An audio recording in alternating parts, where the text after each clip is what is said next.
Okay, we are going to go over a couple of things just to ensure that everything that we're getting into our fifth quarter Sandbox Schoology course is going to work for everybody. It's going to be open when it needs to be open. That way, students aren't struggling, fifth quarter teachers aren't struggling, and you can enjoy your break and you don't have people hounding you. So, there's this checklist that you are going to receive that has these different things on it just to ensure that we are going through everything and making sure everything is accessible like it's supposed to. So the first thing we're going to do is we're going to copy the materials into your specific folder within our MHS fifth quarter Schoology course. Okay, so I'm going to go to my Sandbox course, and I am going to, I'm going to do this assessment. So in order to get this over, I'm going to click the wheel next to that assessment. I'm going to go to copy to course. And then I'm going to select the MHS fifth quarter summer 2021. And then under folder, I'm going to find my folder. So I'm going to be under practice folder craft. Right there. I'll select my name. We don't want to put a due date. So ensure there's no due date there. You don't need to worry about the category, and you don't need to worry about the grading period. So all you need to do is select that folder and click copy.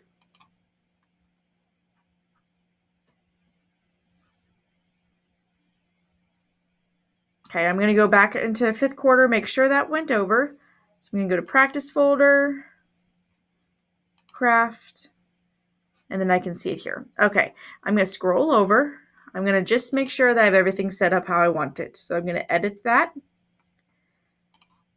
Okay, I can see there's no due date, which is good, but I can see originally I had submissions from March 3rd to March 26th, and I don't want that. So I want to take that off and just make sure that's enabled.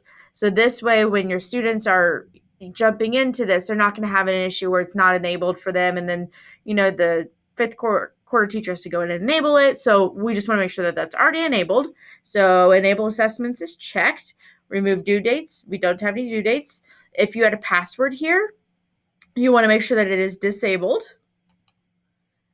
And then go ahead and hit Save Changes.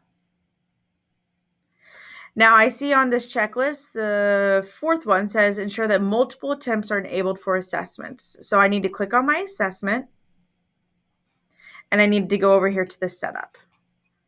That's going to be at the very, very bottom, and I can see mine says that they only can have one attempt. Well, I saw that a student already took this once, so that means whenever they jump back on this, it's going to say, sorry, you don't get to take it again. So I would recommend that you put this at a pretty high number just so that you don't have to mess with it again.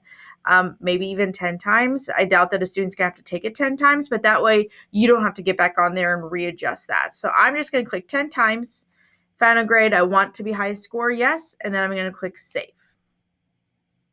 Okay, so my assessment should be good to go. I'm going to go back to my folder, make sure it's still there. It's still there. Okay, I have an assignment that I want to put in there, so I'm going to go back over to my course.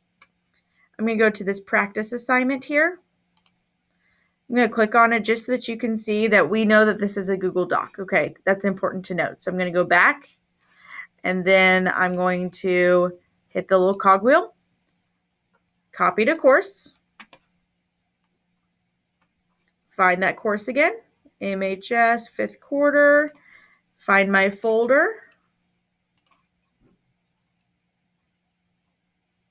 put that in my folder, no due date, everything looks good, click copy, and then I'm going to go back to our fifth quarter course. I'm just going to refresh this page so that should pop up. There it is. Okay. I am going to hit this little wheel, and I'm going to hit edit. Okay.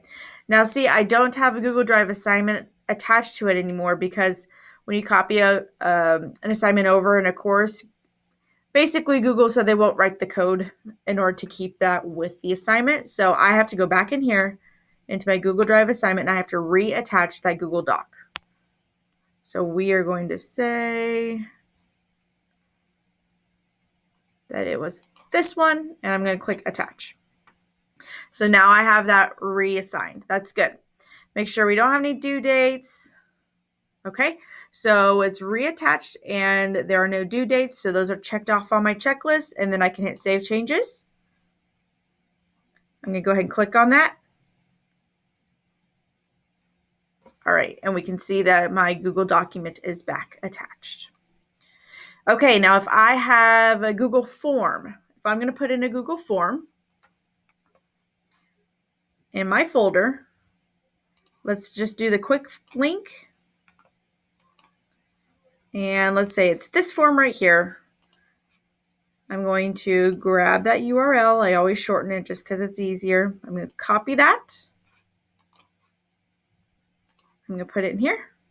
And let's say this is entitled quiz. Okay, and I add that. Your students will have access to this form, but the fifth quarter teachers won't have access to their information. So their responses that need graded, they won't be able to see those because they don't have access to that. So we want to ensure that those permissions are given to them. I can see on my checklist, it says give access to view attached spreadsheet for grading purposes. So in order to do that, I'm going to go to my form. And I'm just going to go over here to this responses tab. We can see that there's this green button that says view responses and sheets. If you don't want them to have access to editing the form, that's totally fine. But they do need access if they're going to be grading. They do need access to the responses so they can see those and grade those. So in order to do that, you would just open up the sheet, click the green share button, type in who you would want to have it, and then you would send that to them. So then Amber would have access to this Google form, just the responses. That she cannot edit the form. She can't edit the questions or anything like that, but she can see the responses on the other end so that those can be graded in a timely fashion. I see the last thing says set permissions to anyone at MCUSD2 can view just to be proactive. This is just good practice. So that way, you're not going to be hounded if somebody says, oh, I don't have permission for this. Then they're sending you emails requesting permission. So if I want to give permission at that level, I'm going to hit share. I can see that the get link says restricted. I'm going to change link to Mattoon Community Unit School District 2. Click that. And I can see it says viewer. That's what I want. So I want them just to be able to see it. If you want them to have more access, if you want them to be able to edit it, you can change that to editor, but they just need to see it. So I'm going to have mine at view, and then I would hit done. So anybody that has the link to this can now view that. So proactively, we're hopefully going to be around having to always give permission for those different things. The last thing to consider are any of those external resources that you use. I know that we all use a plethora of different things that really help our students learn, and that's wonderful and great, but sometimes that might be difficult for outside teachers then to have access to, and then they aren't able to help our students. So things like Khan Academy or different other learning programs like that, you just might want to think around how are we going to have access for our fifth quarter teachers to have access to that to be able to better assist our students. It might not be a big deal. It might be that they don't have to have access to that and the students can do just fine. It might be something where they do need to have access to be able to appropriately assist our students. So that's just something to start to think about as we are moving. We want to make this as clean and streamlined and easy for everybody so we can all either enjoy our summer or we can work appropriately and support the students throughout this process. So please reach out if you have any questions. This checklist will hopefully ensure that things are going to be easy for everybody involved, but please do reach out if you have any questions.